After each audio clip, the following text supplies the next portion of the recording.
Ethan was a blur, a whirlwind of energy and ideas that defied the constraints of time. His mind was a chaotic symphony, a constant cacophony of thoughts, images, and sensations. What others called ADHD, Ethan saw as a superpower. It was an ability to see the world in a kaleidoscope of possibilities, to connect disparate dots, to think in patterns that others couldn't fathom. His time-jumping ability was an extension of this hyperactive mind. He slipped between timelines like a surfer riding a wave, his ADHD acting as a kind of cosmic surfboard. The constant barrage of stimuli, the inability to focus on one thing for too long, these were the skills that allowed him to navigate the labyrinth of existence. But his superpower was also a curse. The constant mental chatter made it difficult to form deep connections, to truly be present in any one moment. He was a master of observation, but a stranger to intimacy. Love, for Ethan, was a fleeting mirage, a beautiful illusion that always slipped through his fingers. Audrey, his sister, was the one constant in his chaotic life.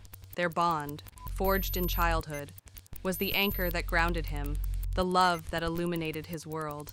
In every timeline, their connection was the same, a deep-rooted affection that transcended the shifting sands of time. Yet, a shadow loomed over their lives.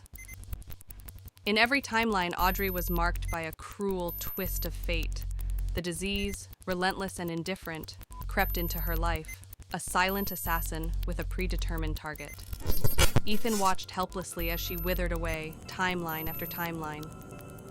He saw her laughter fade into a forced smile, her vibrant spirit dimmed by the encroaching darkness. He held her hand as the life ebbed away, her name a whispered plea against the tide of oblivion. In each reality, the ending was the same. A tragic symphony played out on countless stages. The pain of losing Audrey was a constant companion.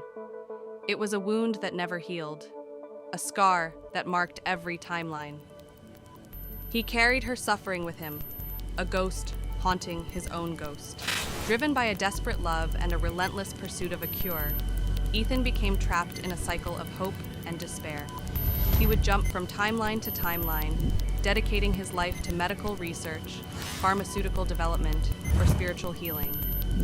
He became a living encyclopedia of medical knowledge, a master of countless scientific disciplines. In some timelines, he was on the brink of a breakthrough, only to see his work sabotaged, stolen, or simply forgotten. In others, he found a cure, but it arrived too late. A bitter victory in the face of overwhelming loss. He became a ghost in the world of medicine, a brilliant mind haunted by the specter of failure. Eons passed in this relentless pursuit. He aged, his hair turned silver, his body weakened, but his mind remained sharp, his spirit unbroken. He saw empires rise and fall, civilizations born and destroyed. He witnessed the evolution of humanity, the birth of new species, the colonization of distant planets. Yet in the grand tapestry of existence, his personal tragedy remained unchanged. In the end, exhausted and defeated, Ethan accepted the inevitable. He had spent countless lifetimes chasing a phantom, a cure that was never meant to be. He had sacrificed everything for a hope that had ultimately proven futile. But in the depths of his despair, he found a strange kind of peace. He had lived countless lives, felt every emotion, experienced every joy and sorrow. He had seen the universe in all its grandeur and its cruelty, and in the end, all that remained was love. He returned to the timeline where Audrey was closest to death, holding her hand, whispering words of comfort. As her life ebbed away, he looked into her eyes, filled with a profound sadness. He knew he had failed her, but he also knew that his love would echo through time, a testament to the enduring power of the human heart.